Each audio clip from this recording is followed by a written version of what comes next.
Olá, bem-vindo às Dicas do Didu. Estamos aqui novamente. Toda quinta-feira é dia de Dicas do Didu. Olha, vamos começar direto lá na Delacroix. Vamos ver o que o Geoffroy vai nos apresentar hoje? O Geoffroy, esse Lapalu é um cara famosíssimo, né? Até os Beaujolais Village dele são respeitados. É vinho caro ou não? É vinho que está saindo R$284 a garrafa. Ótimo preço. E mesma coisa, tem um custo-benefício que é excepcional.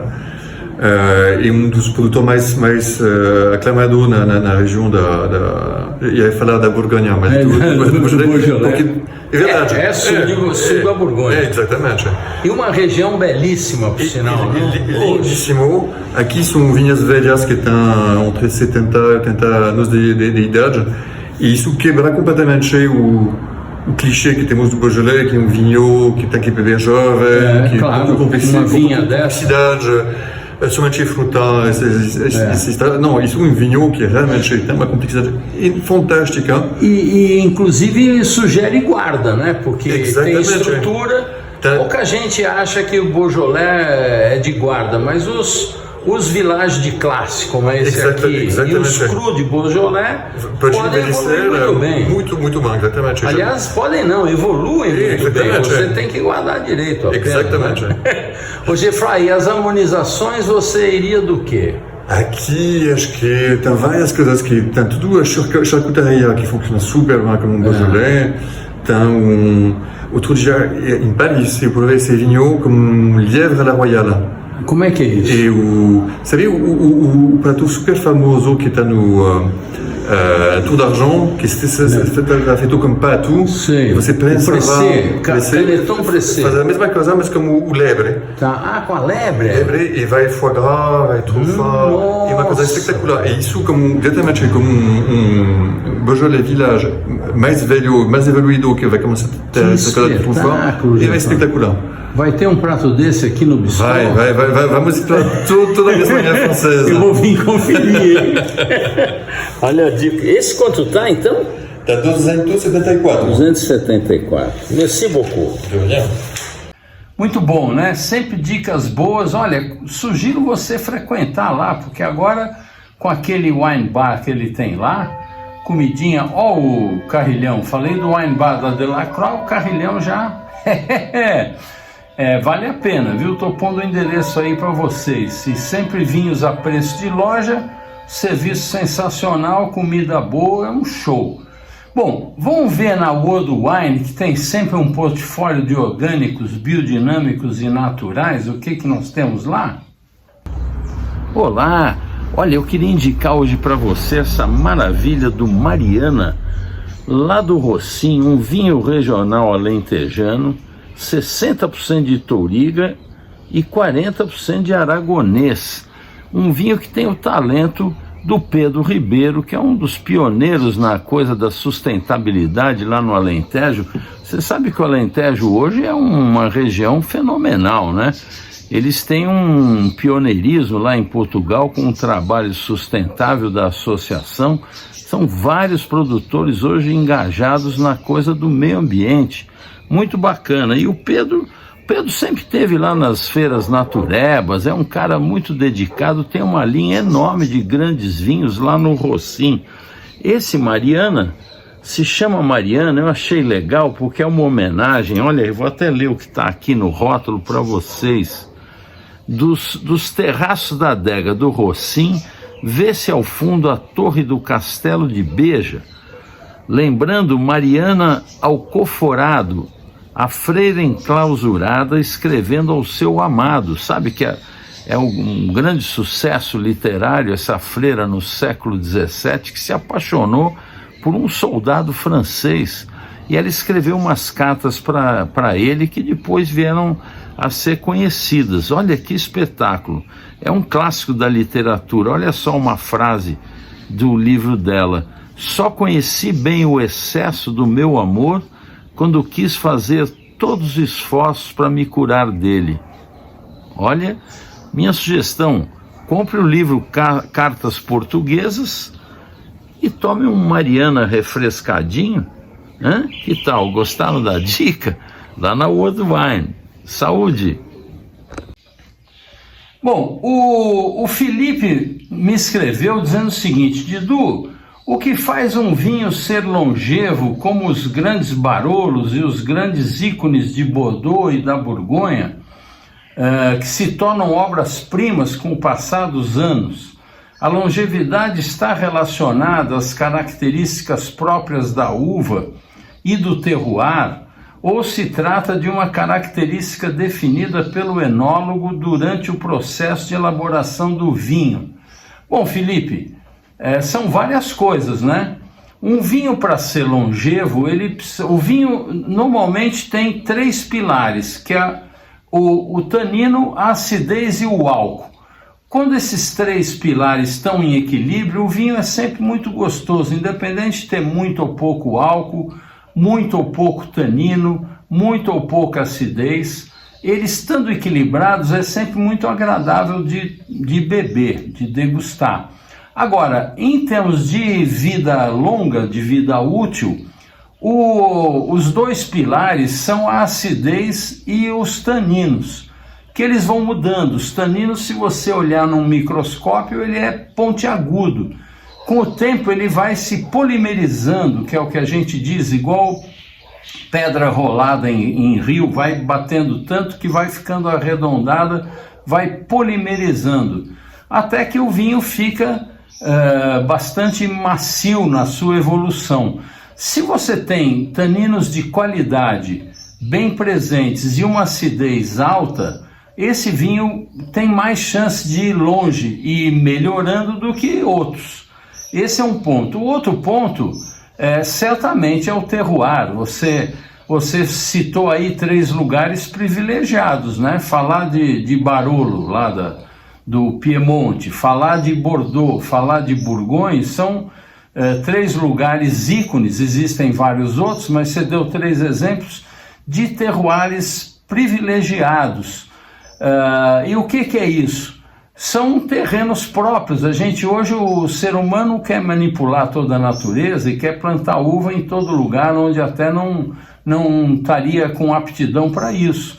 Esses lugares têm muita aptidão, então tem um solo, apesar de que os 3 que você falou são solos bem diferentes um dos outros, mas eles têm características de dar esses pilares que eu lhe falei. Aí, obviamente, entra a mão do enólogo. O enólogo tem uma piada no mundo do vinho que diz que o engarrafamento é a última oportunidade que um enólogo tem de estragar um vinho. Eu gosto de provocar meus amigos enólogos com isso, porque, na verdade, o vinho não precisaria de um enólogo. Se o vinhedo é muito bom, se a uva é muito boa, se foi colhida no momento perfeito para ela ser colhida, e se você esmagou essa uva, você não precisa fazer nada, porque a natureza se encarrega de fazer o vinho para você. Você depois só tem que ver o momento de parar esse processo e engarrafar seu vinho.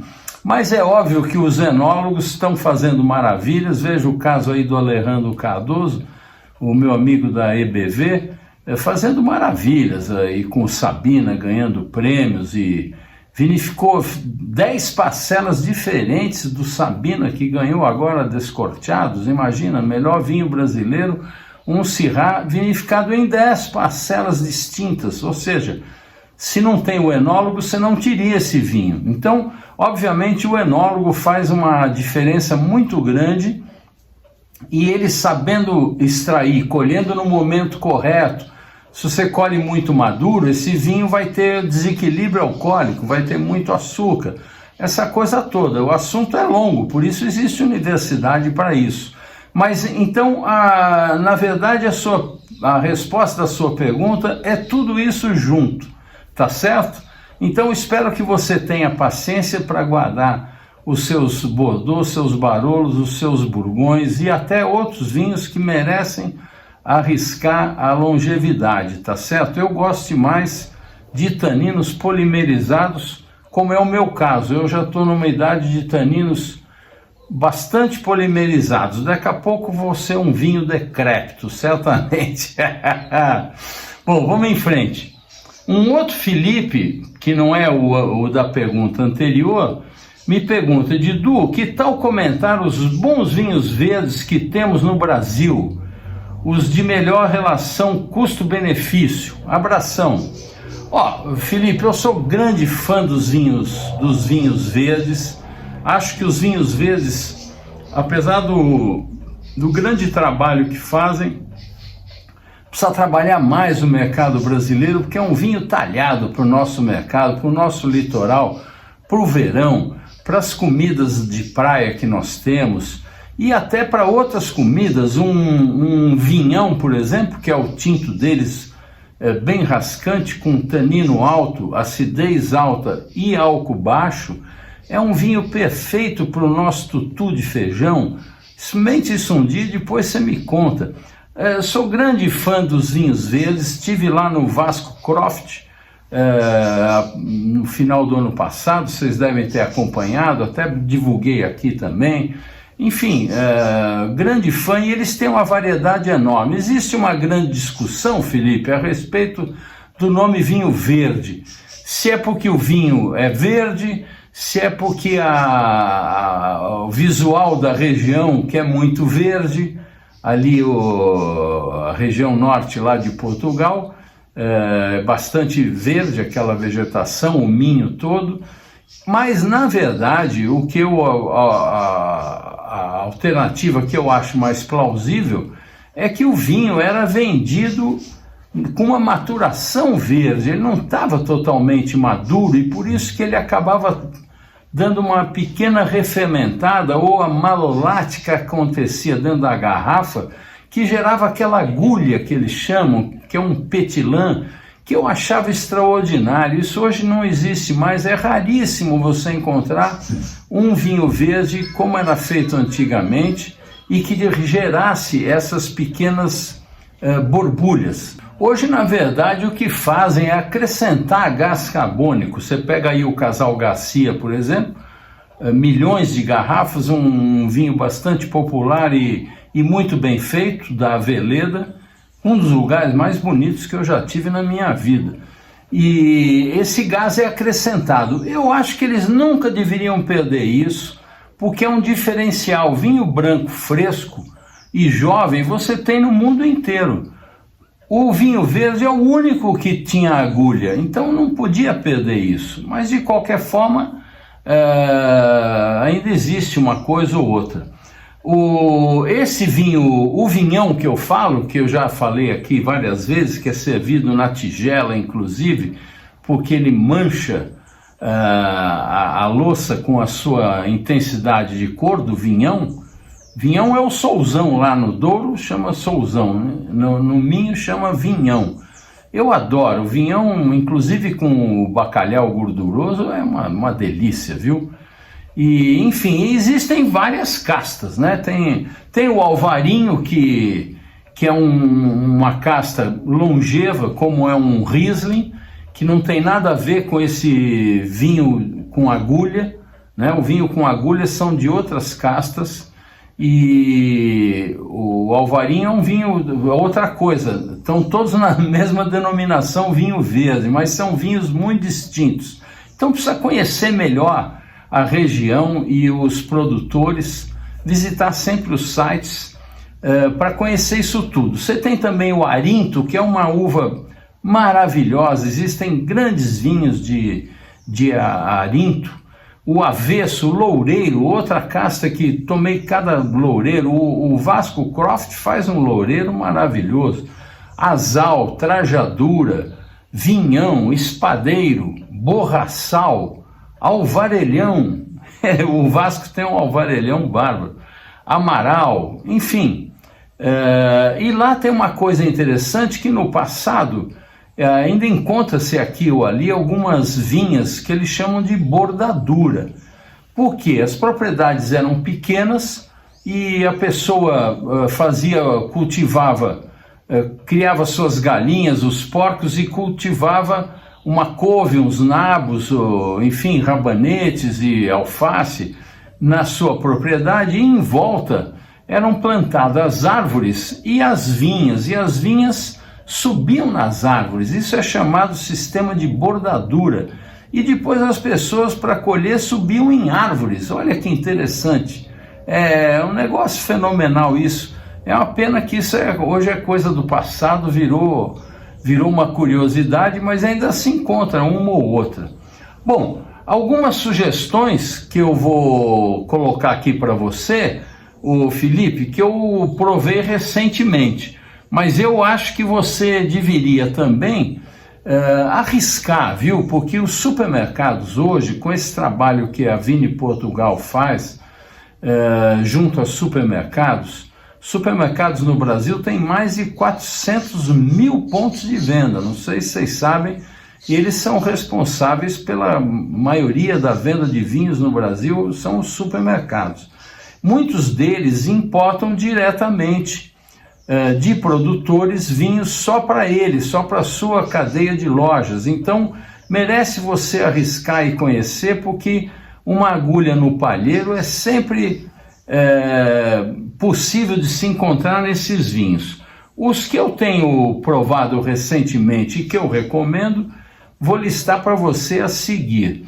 Olha, esse Avesso e Arinto, por exemplo, custa R$ 132,00, da Quinta de Linhares, lá na Premium Wines, uma delícia de vinho nessa linha do frescor.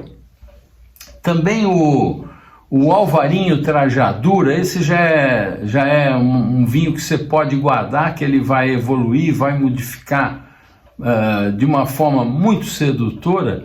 É o Quintas de Melgaço Torre de Menagem Escolha, o 2023, também lá na Premium Wines, por 132, uma ótima compra.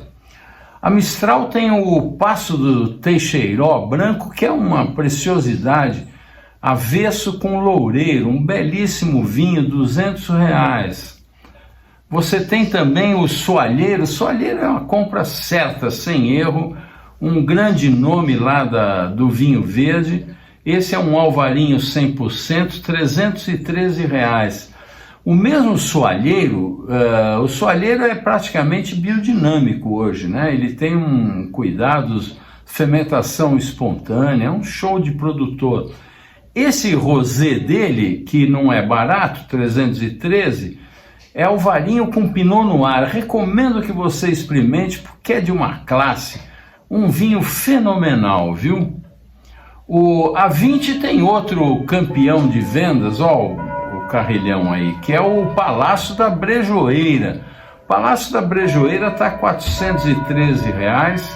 É um espetáculo de Alvarinho, um vinho que você pode guardar 15, 20 anos na sua adega e você vai tomar um vinho primoroso. Claro, ele vai trocar o frescor da acidez pela complexidade e sedução da maturidade, como os seres humanos, é a mesma coisa. A juventude tem aquele ímpeto, aquele frescor, aquela acidez, e a maturidade tem o savoir-faire, a sabedoria, a habilidade, que são muito sedutoras, não é mesmo?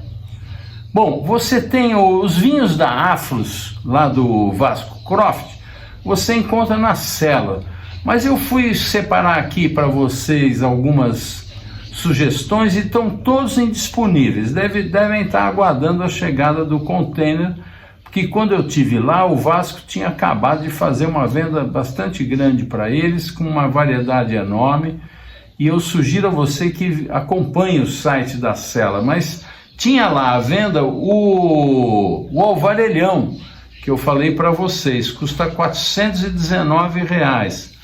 E a Cela tem também o Saravá. O Saravá é do Miguel Viseu, que é o enólogo que trabalha também para o Vasco, mas que tem a sua linha de vinhos com a sua mulher, que é brasileira.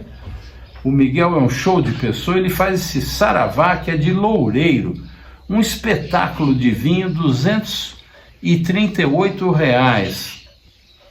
Bom, espero que tenha te ajudado, Miguel. O Davi me escreve falando o seguinte: seu Didu, seus programas Celebre eram uma maravilha. Celebre foi uma série de programas de televisão que eu tive na CNT no início do século, era 2000, entre 2005 e 2010 por aí, e que hoje não existe mais. Os mais antigos, diz o Davi, perdi a conta de quantas vezes assisti, como Champagne Fleury, a entrevista com o Luiz Horta, com o Cabral, com aquela indumentária da confraria do vinho do Porto. O Cabral foi no programa com a roupa de infanção, que ele é infanção. O Brasil tem 3 infanções apenas, o Cabral, o Zé Maria Santana e o Guilherme Rodrigues, lá do Paraná, porque é uma categoria muito nobre. O Cabral falava disso. Aliás, eu tenho aqui, eu achei esse celebre, eu vou pôr na sequência para vocês. Aliás, não vou pôr esse não, eu vou pôr um do Orlando Rodrigues, da Premium Wines, porque ele fala tanta coisa que é tão atual hoje, e inclusive a gente fala de vinho verde também, que vai ser interessante você ver, inclusive para ver o Orlando e o Didu em 2010 com a barba mais escura, o cabelo preto.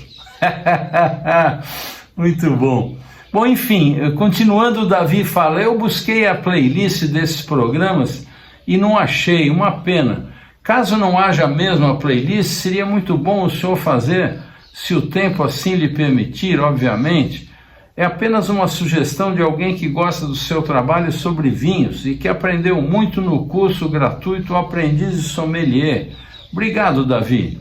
E naqueles longos vídeos do que é básico no mundo dos vinhos. Ele está gozando, aquele cara que reclamou que o vídeo era muito longo, veja só.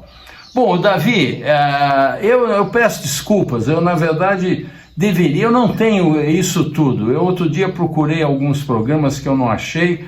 Na ocasião, se você der uma busca no YouTube, digitando PGM em caixa alta, espaço Cele de celebre, eu estou pondo aí para você ver como faz, você põe adiante o nome do entrevistado, por exemplo, PGM Cele Luiz Horta, você vai cair nesse programa, e tem outros lá, porque aparecem outros PGM Cele, não estão todos, não sei porquê, eu viro e mexo, tento achar alguma coisa, precisaria no momento selecionar todos eles e de repente, eu não sei se o canal ainda tem esse arquivo, duvido muito, mas realmente é bacana revisitar, até por conta dos preços, porque na maioria dos programas tinha a intervenção da Ana Rita, num quadro que eu tinha com ela, sempre vinhos em ofertas, a distância do que a gente vive no Brasil de preço é uma coisa fenomenal. Mas olha, eu vou colocar aqui o do Orlando para vocês verem que interessante. Vamos lá?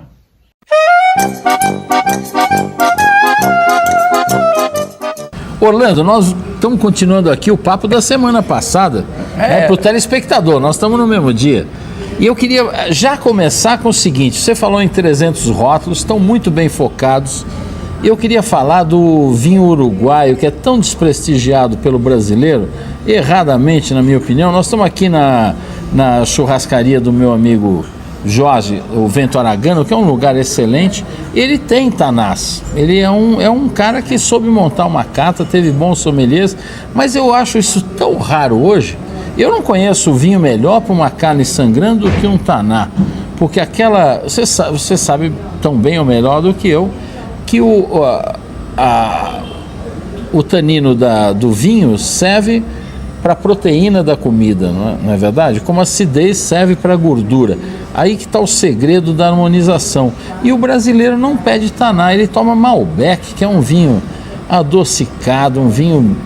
não entendo o sucesso do Malbec com a carne, quando o Taná é um vinho muito mais eficiente. Essa relação o brasileiro faz, porque a carne é argentina, essa coisa toda, e quando a gente come uma bela carne na Argentina com Malbec, a gente acha ótimo e fica lembrando disso. Isso não tem erro. Vinho de viagem, né? Mas eu pessoalmente sou um admirador do vinho uruguaio, porque eu acho que dentre os vinhos do Cone Sul, o vinho uruguaio e muitas vezes o vinho brasileiro são os que melhor se harmonizam com comida. Eles não brigam com a comida. Eles têm, em geral, uma acidez correta, não tem tanto corpo, um teor alcoólico, em geral, mais elegante, né? Mais baixo e tal. Eu sou um fã, particularmente, eu sou um fã do vinho uruguaio com a comida. Eu acho que ele se harmoniza com a comida. Também acho isso. Bastante Orlando, bem. agora com 300 rótulos, qual é o direcionamento? Eu sei que você está fazendo uma reengenharia administrativa na tua importadora. Você quer se liberar para viajar mais, que eu acho muito inteligente isso. E eu queria saber que rumo você está dando para Premium Wines hoje. Você quer ter muitos rótulos? Você quer concentrar em poucos? Que caminho você vai seguir agora? Nós não acreditamos em tantos rótulos. Nós estamos aumentando um pouco agora com Portugal e a tendência seria permanecer aí entre os 300 e 400, não mais do que isso. O objetivo é sempre ter bons produtores por preços razoáveis. Nós temos uma política de preços bastante conhecida hoje já do mercado. Quer dizer, nós não damos vantagens, você já explicou uma vez. Nós não colocamos vinho em consignação. Isso tudo no fim reflete no preço. Claro. Como dizem os ingleses, there is no free lunch. Alguém paga a conta no fim. Então, isso mesmo. É difícil do consumidor entender isso. Mas isso é muito claro, né? Então, algumas políticas, por exemplo, nós achamos, isso não vai contra, eu acho que cada importadora tem a sua política e acha que é uma melhor maneira de fazer as coisas. Nós somos contra, por exemplo, loja de importadora. Nós achamos que o consumidor deve ter direito a uma loja multimarcas onde ele entre e possa comparar preços, comparar qualidade. O mercado, né? Tem mostrado isso. Né? Nós somos contra a política de se colocar vinhos em consignação. Você, no vinho em consignação, você às vezes não sabe, quando você compra um vinho muito caro, de R$300, uma garrafa, de repente esse seu vinho passou as férias em Búzios. Tomando sol bronzeado. Tomando sol, guardado junto com bombril, sabonete, e depois foi devolvido ao importador e novamente vendido. Então, nós achamos que determinadas coisas não podem ser misturadas. Eu acho que quem tem que ter o estoque é o restaurante ou a loja. Quem tem que importar somos nós e temos um estoque enorme como nós temos. O giro do estoque de um importador de vinho é muito lento, porque nós temos vinhos que nós temos 7 safras de estoque. Nossa, e que você pagou todos aqueles impostos que você falou no programa giro anterior. disso, é muito lento. Se você for fazer a conta financeiramente falando, às vezes não é interessante, mas isso te dá prestígio, isso é importante, isso ajuda o mercado a conhecer produtos interessantes. Então, eu acho Orlando, que você me falou no início, antes da gente começar a gravar, depois que eu falei no programa anterior, no Descomplicando o Vinho, sobre as tampas, você falou do cork ou not to cork. Eu queria que vamos voltar a esse assunto, porque você me falou de um livro muito interessante. Esse é um livro que eu não sei se já está traduzido em português. Eu comprei em inglês e trouxe de presente para o meu sócio, que é um estudioso de vinho e gosta muito de discutir esses problemas de fechamento do vinho, né? Porque nós somos os primeiros que trouxemos os vinhos com screw cap para o Brasil. A Nova Zelândia é pioneira no assunto. E eu vi esse livro na Europa. Eles são antes que a Austrália? Não, eu acho que a Austrália começou antes. A Austrália talvez é o país do mundo que mais investe em pesquisa de vinho. É um negócio impressionante. Mas a Nova Zelândia, nós trouxemos talvez os primeiros vinhos, tá? E no princípio tivemos alguma resistência. Houve um restaurante aqui em São Paulo onde um vinho que nós trazíamos tradicionalmente, o Jackson Sauvignon Blanc, na hora que o consumidor viu que ele tinha screw cap, ele chamou o sommelier. Está errado, cadê a rolha? Cadê a rolha? Esse vinho de farmácia. Que bárbaro isso, né? Então, eu comprei esse livro que chama-se To Cork or Not to Cork. Eu recomendo a quem tiver interesse no assunto. Ele tem 2 capítulos dedicados a uma conversa com o dono da Amorim, que é a maior produtora de rolha do mundo, né? e discutem muito o que a Amorim está fazendo para melhorar as rolhas, o que causou a queda de qualidade das rolhas, como a distribuição de terras em parcelas muito pequenas em Portugal durante a Revolução, o aumento da demanda, que fez com que eles usassem a casca da árvore até muito perto da terra, e outros assuntos. É muito interessante. O vinho induz a gente a estudar, né? É bárbaro isso. E nunca vai haver uma conclusão. Cada fechamento vai ter as suas vantagens e vai ter seus defensores. Eu particularmente gosto muito da Screw Cap. Acho a rolha espetacular, é um vedante natural, uma coisa surpreendente, maravilhosa. A natureza eu pessoalmente, eu acho que os vedantes de borracha, a mim pessoalmente não agradam, mas como eu te disse, existem 1000 opiniões. Orlando, me diz o seguinte, um vinho que mais te impressionou nessa tua vida do vinho, não necessariamente um vinho que você considere melhor, mas um vinho que mais te impressionou.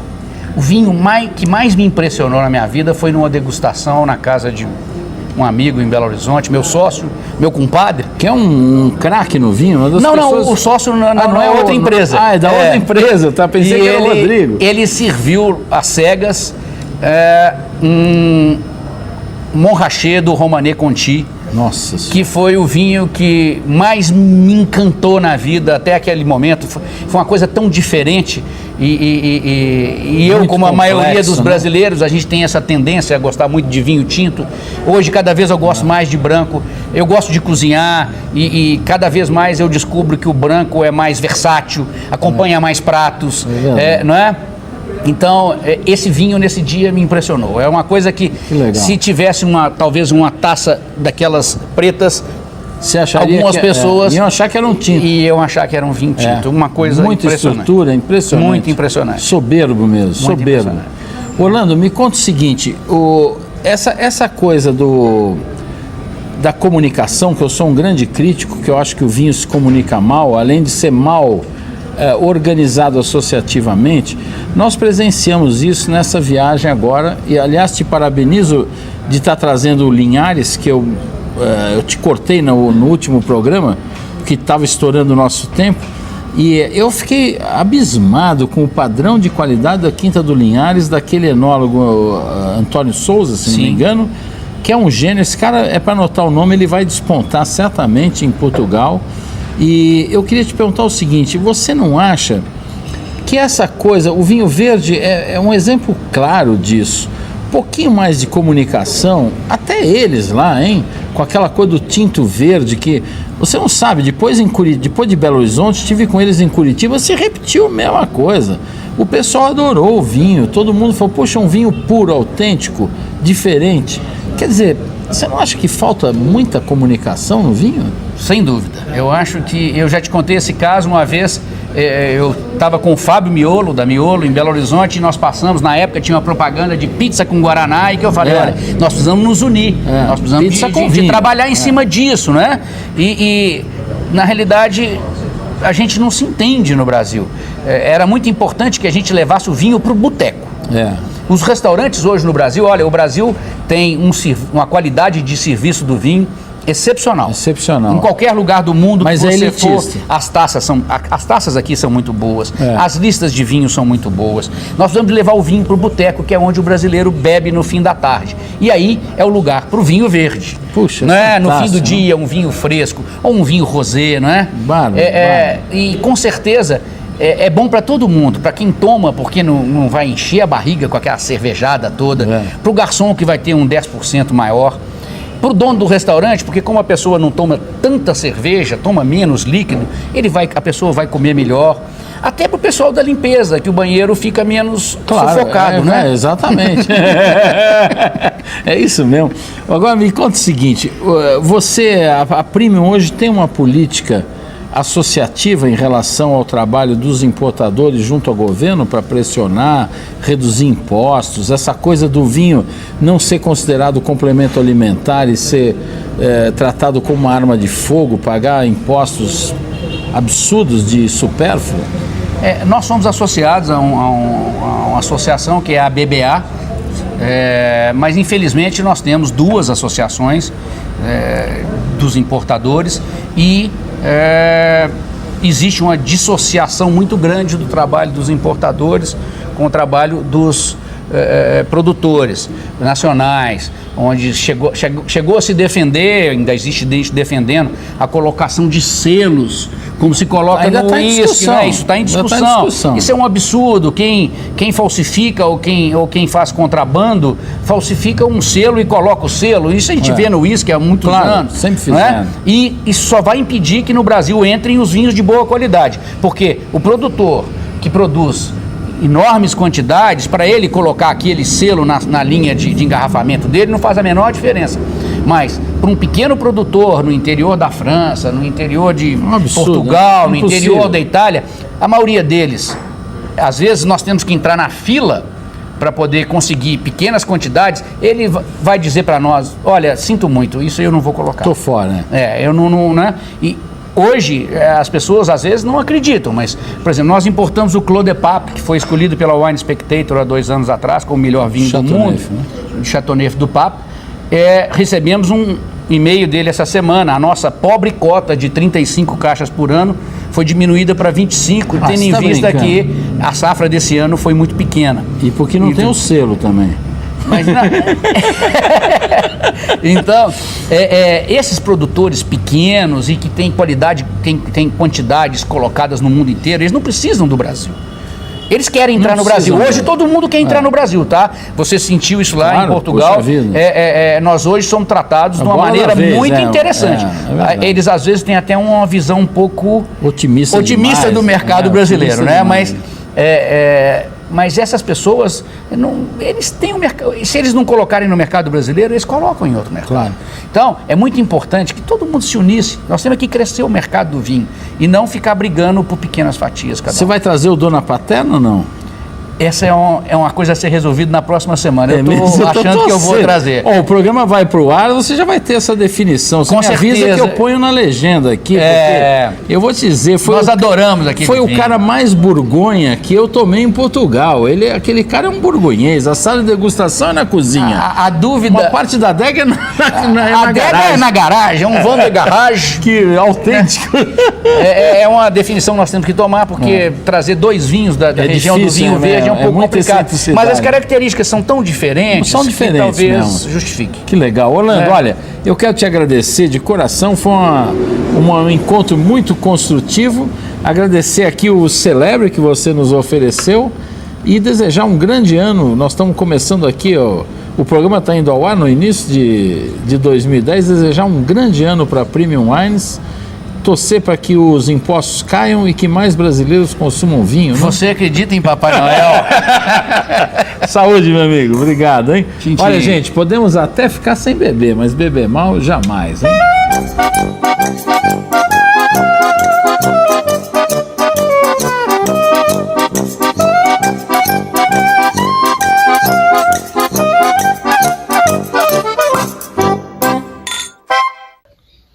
Não é bacana, gente? Muito engraçado, né? E quanta informação. E vejam, as críticas são as mesmas. O mundo do vinho continua desunido até hoje. Nós estamos falando de 15 anos atrás. Não mudou absolutamente nada. Paciência, é a realidade. Bom, o Ricardo me escreve: bom dia, amigo Didu, tudo bem? Você poderia falar sobre a uva Viura? Ela é varietal e de muitos vinhos espanhóis. Me coloque na fila, por favor, dos seus seguidores para essa resposta. Grande abraço, desde já, obrigado. Bom, Ricardo, eu sou grande fã da Viura, né? A Viura que também é a Macabeu, especialmente na França ou em algumas regiões na própria Espanha. Ela tem uma série de outros nomes, né? Como é muito comum, com várias castas. Ela chama-se também Alcanhol, Blanca de Daroca, Charras Blanc, Forcaia, Gredelin, Lardot, Listan Andalusque, enfim, e o Macabeu,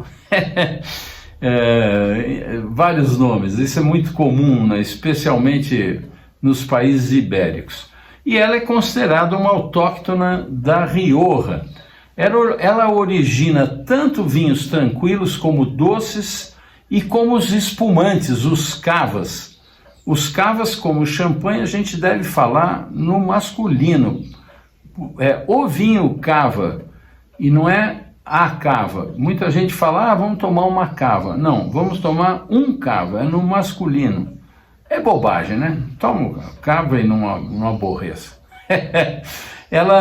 Nos cavas ela costuma estar junto com a parelhada e com a Xarel-Lo. Escreve-se Xarel-Lo, essa outra uva. Bom, a viura impureza dá vinhos frescos. Impureza é quando não tem assemblagem, é só essa casta. A viura impureza dá vinhos frescos, aromáticos e florais quando é colhida cedo e quando não passa por barrica. Mas quando ela é colhida madura e às vezes até um pouquinho sobrematurada e afinam em barris de carvalho, os vinhos adquirem aromas de mel e noz.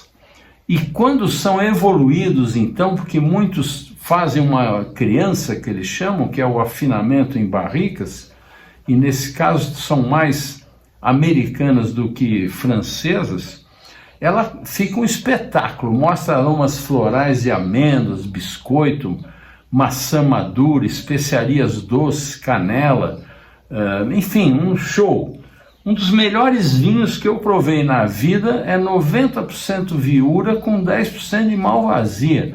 Acho que todo mundo já sabe que trata-se do Tondônia Blanco Gran Reserva, que eu já publiquei aqui.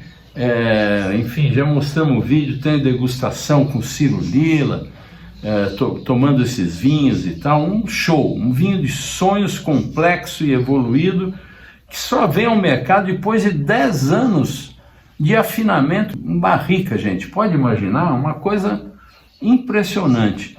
Bom, ele lamentavelmente está indisponível nesse momento na Mistral. A Mistral é importadora exclusiva desse vinho, você deve acompanhar lá, porque vira e mexe, chega remessa nova. O próprio Tondônia, que não é o Gran Reserva, que é maravilhoso também está em falta. Vale a pena, eles têm o tinto também maravilhoso e o rosé.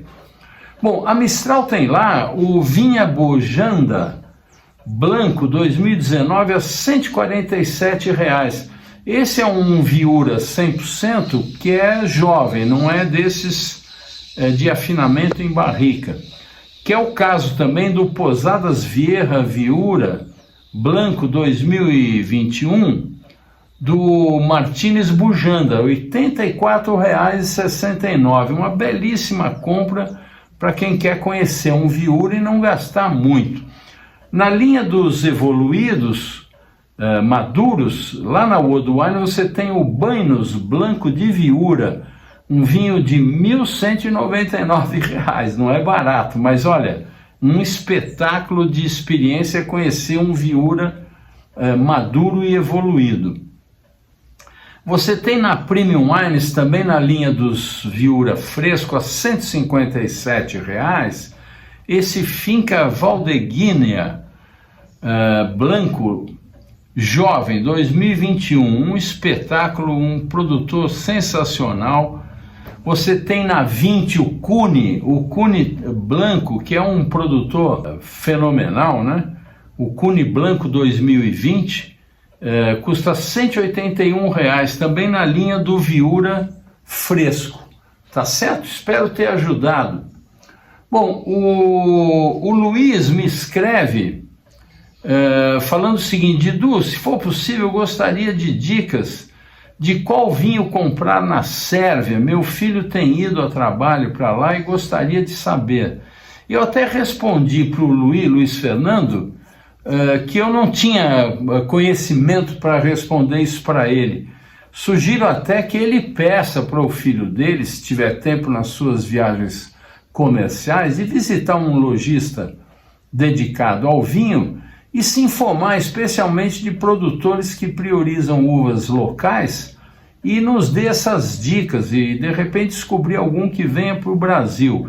Falei até com o meu amigo Pagliari, que é traquejado das pessoas que mais conhecem vinho, e ele também não tinha referência de vinho sérvio. Só que eu andei procurando aí na internet, eu achei 3 canais que falam de vinho sérvio, que tem à venda. Um é o Vinhos Collection. O Vinhos Collection tinha lá três vinhos, um de Sauvignon Blanc e outro de Pinot Blanc, que eu não vejo muita graça nisso, mas tinha um tal de Tanjânnica. Esse deve ser uma uva local, esse Vilimonovic. Lá é tudo Vit no final, né? Custa 241,30. Ele tinha também um Vranac, Jovic Protskandisk. Vranac, deve ser uva Vranac, R$ 532. Enfim, achei também o The Blend. O The Blend também tinha vinhos sérvios. Um Rondo Rosé, que eu não sei de que uva seria, e um Cabernet Sauvignon, aí na faixa dos R$ 200, R$ 300. E achei a Winelands. A Winelands também vende vinhos sérvios, mas são os mesmos de outro, o Vranac do Jovic, esse Vilimonovic Rosé, que vale a pena, de repente, você experimentar. Eu não sou muito de provar as uvas internacionais desses lugares, eu prefiro as uvas locais para aumentar o repertório. Claro, é curioso tomar um Cabernet Sauvignon, um Pinot Blanc, eventualmente, desses lugares, para perceber o terroir. Eu lamento não ter ajudado muito, Luiz Fernando, mas eu prefiro que você que nos ajude. Vamos aguardar que o seu filho faça isso e traga novidades para nós. Aí você me manda, a gente vai divulgar, tá certo? Bom, o que eu tinha para vocês hoje era isso. Espero que tenham gostado. Semana que vem estou de volta. Beba com moderação, é uma taça por refeição. Incorpore o vinho no seu dia a dia como um complemento alimentar, porque ele é um alimento funcional. Aqueles alimentos que melhoram a nossa saúde, tá certo? Saúde!